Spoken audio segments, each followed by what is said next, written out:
দেখছি, আমি বাকি বাবা মায়ের কথা আমি জানি না।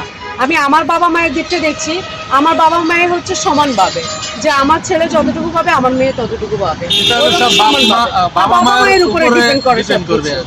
এরপরে হচ্ছে বাবা মায়ের যখন হচ্ছে দায়িত্ব নেওয়ার বিষয়টা, সেটা ডিপেন্ড করবে সন্তানদের উপর, সন্তানদের উপর, যে আজকে আমার বাবা মা আমার জন্য কি করেছে। আমার বাপ মা যতই খারাপ হোক, সন্তানটা বাবা মাকে ফেলে দিতে পারবে না, ভালো সন্তানরা।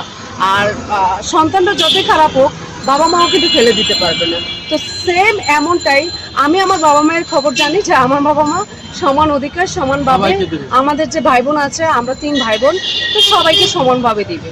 এখন আমার বাবা মায়ের যদি কেউই দেখাশোনা না করে, আমি করব না, আমি করব।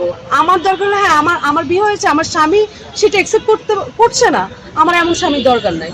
আমি আমার বাবা মাকে, আমি দরকার হলে আমি কাজ করব, আমি নিজে কর্ম করব।